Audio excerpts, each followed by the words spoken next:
This is the first of 3 lectures on Chapter 11, The World of Imperfect Competition. For the last couple chapters, we've been talking about different market structures. We first talked about perfect competition, which is on one end of the spectrum, and then we talked about monopoly on the other end of the spectrum. And today we're going to talk about some of those market structures that are in the middle. So if we put perfect competition and monopoly on each end of the spectrum, then today we'll talk about 2, where one is called monopolistic competition, and I would put it right around here, although this is a bit of a, it's not a precise placement on a spectrum. And then the other market structure we'll talk about is called oligopoly, and that I would put somewhere here, or even much closer to monopoly. So this is the area that I would call oligopoly. And as we'll see, monopolistic competition is a market structure where there are many firms, and entry and exit is easy, but the products are slightly different. Whereas with perfect competition, there were also many firms, but the product was identical. Oligopoly may be identical or differentiated products, but there are a few sellers, maybe 2, maybe 3, maybe 4. But anyway, more than one, like in monopoly, but not many. And the reason oligopoly is an interesting market structure to look at is because it involves taking into account the response of the other firms in your industry. In other words, if a firm is in an oligopoly industry, they find themselves in a strategic situation. And there are many situations in life beyond oligopoly where we find ourselves in strategic situations. And so the model that we'll use, which is game theory, to analyze oligopoly can be applied to many other situations in life. And so, for example, in a few chapters, we'll be talking about natural resources and environmental issues. And one of the problems, we've already discussed it actually, but we'll revisit it. It's called tragedy of the commons. When many people overuse a common resource, that can also be analyzed in terms of game theory. And so we'll apply the game theory model to other situations beyond market structure later in this course. So we'll begin with monopolistic competition. And there are 2 time periods at which we'll consider firms. One is the short run. I made a little note here to myself to mention to you that this term monopsony, it's a typo, they meant to say monopolistic competition. There is a term called monopsony, and this is a situation where you have not one seller, but one buyer.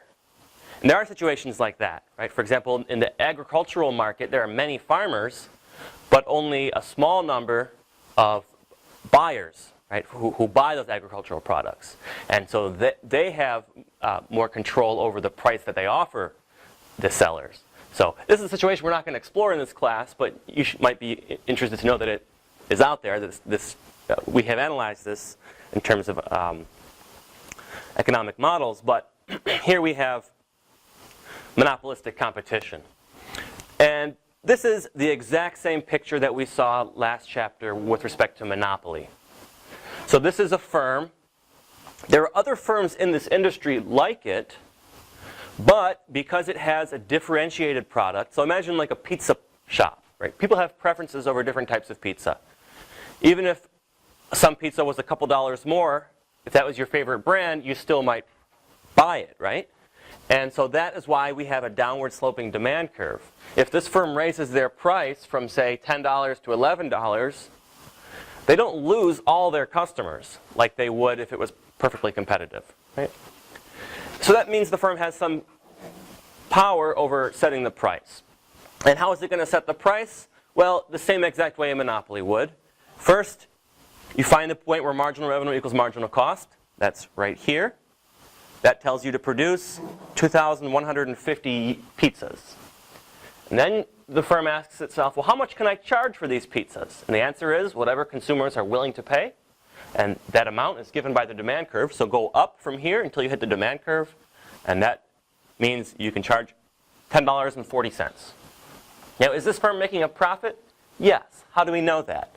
Because when they're producing 2,150 pizzas, the average cost of production is, go up till you hit the average total cost curve, $9.20. So they can make a pizza for $9.20 on average, and sell it for $10.40, so they're making 80 cents profit, right? Or no, sorry, $1.20 profit. And they're selling 2,150 units, so $1.20 times 2,150, this green area is their profits. Now, I began by saying entry and exit is easy in this market. It's a pizza market after all, right? So all you have to do is buy a few ovens, buy some ingredients, and make pizzas, and you're in, right? It's not hard to enter this industry. And this firm is making economic profit. That means they're doing better than they could do in any other industry or any other, occupation. So what's going to happen? The answer is there's going to be entry in this industry. Firms are going to see, potential entrants are going to see that there's profit here, and then they're going to enter. But here is what's unique about the model of monopolistic competition. When firms enter, this firm's demand curve falls. And why is that? Well, because some of the customers who are buying this firm's pizza, let's call this Papa John's, when another firm opens up, Papa John's is going to lose some customers, right? And so the way that we're going to model that is with a shift left in demand. And so one final thing to note, if the demand curve shifts left, because now there's more options and some customers go to those other pizza places, and the demand curve shifts left, then the marginal revenue curve, which is just twice as steep as the demand curve, also shifts left. And so we're going to see that here in the next figure. This is the long run. It may have taken some time, maybe a few months, for that other firm to enter, right? From the time they saw there's a profit opportunity in this industry, until the time they were finally able to start selling pizzas, it took some time. But eventually they were able to do that. And once they did, Papa John's demand curve fell. And it falls by precisely the amount until the demand curve is tangent with the average total cost curve. And why do you think that is? What's happening when demand is tangent to average costs? How much profit is this firm making then? Nothing, right? Zero economic profit. It's still paying all its bills, right? It's still paying itself, if it's an owner, it's still paying itself a competitive wage. So, and it has an accounting profit, but we're talking about economic profits, making zero economic profit. And so this is exactly right. Because here we have, remember I said the demand curve falls, that means the marginal revenue curve also shifts left, right? See, the marginal revenue curve is just attached to the demand curve in the following way. And so now MR equals MC here at 2,000. What's the most the firm can charge when it's producing 2,000? The answer is $10. And so that also happens to be the average cost of producing pizza, right? So it can sell a pizza for $10, but it also costs it $10 on average to produce, so it makes zero profit.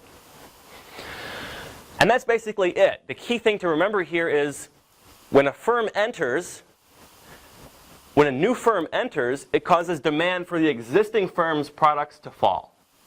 That's really the only thing that's new here. Otherwise, we analyze it in the same way that we did the monopoly model. And new firms are going to enter until demand falls by enough so that all firms are making zero economic profit. What would happen if demand fell even more, say to here? Then the firms would be making losses. And so then what would happen? Some firms would shut down. Very good. And when some firms shut down, then the other firms would see their demand rise, right? And so this is the equilibrium. The long run equilibrium is at point A. Now, the book points out that average costs are not at their lowest point here. They call this excess capacity. In other words, if the firm expanded production to say here, its average costs would fall. And that would be good for society, right? So on one hand, you might say there's some inefficiency in this market because we don't have large enough firms. They're not producing enough such that their costs are not as low as they could be. But generally, I think this is considered, how should I put this? The model of perfect competition and the model of monopoly at two ends of the spectrum are both widely used and provide powerful intuition to us. This model of monopolistic competition does provide a different way of thinking about in-between cases. But economists don't really use this model that much, to be perfectly honest with you.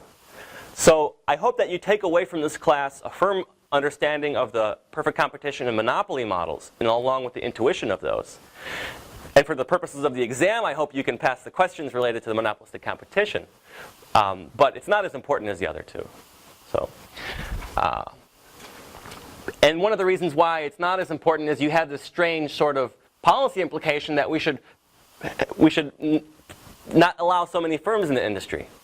But then that seems crazy, right? Because we have so many firms in this industry because they're providing differentiated products, and people have a preference for product diversity, right? Product variety.